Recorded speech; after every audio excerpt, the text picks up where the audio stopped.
So, what? Yeah. I'm just thinking of We something. do it if you want, because if you want to cover the ground we covered in a different way. Oh, Just use it no, anyway. I was just thinking that there was a policeman in one of the groups, and he's now in protection services in the mine. And his reflection after the 2-day workshop said the conversation around race is always so loaded, and what he called political.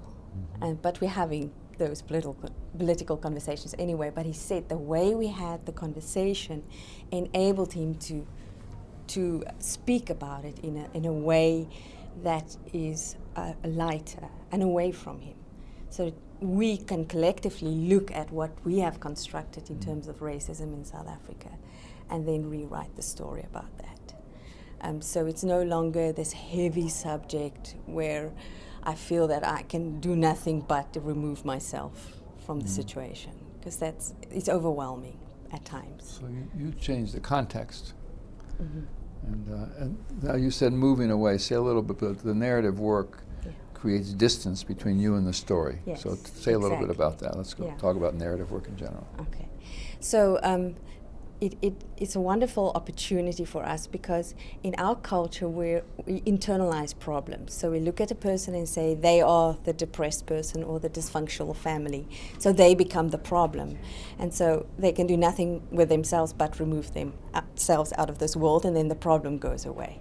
And so what we help people to do, because the problem was created in a narrative anyway.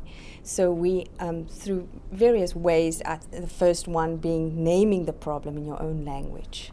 And then for sometimes people find that to be kind of a sin or something they've done wrong, because the problem's been part of them for so long that naming them is like, oh, I'm doing something wrong. So the first kind of distancing or separating from the problem is naming it. And then we explore the influence of the problem in all aspects of a person's life or a community's life.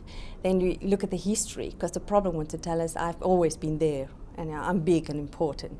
And so they realized there was a small space in their life where the problem wasn't present at all, which is quite surprising most of the time. And then we also look at the taken for granted beliefs and ideas that inform this story and keeps it alive. And then we give people an opportunity to choose again. And this is the freedom, what we heard yesterday, that every choice then ripples again without ripples referring to yesterday. Oh, okay.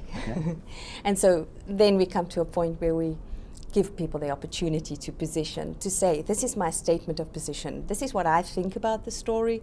This is how I want to take my future with the story. I want to live with it, maybe.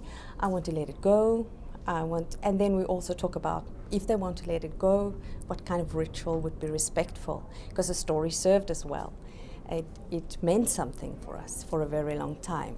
So we just don't discard it. And then the same process happens when we work with a new story, if that is the preference. We name it, the influence, the taken for granted beliefs, and again a statement of position. And I think the other gift of the narrative work is that it works with a community around you. It's not about you as an individual doing this grand work in the world. It's about you and a community that supports this new narrative and gives it life. So the last thing is, that was good.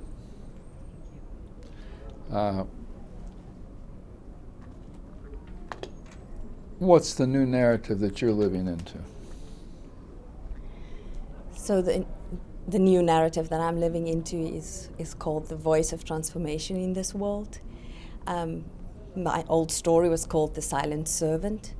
So for the first time, I'm experiencing and expressing myself in voice.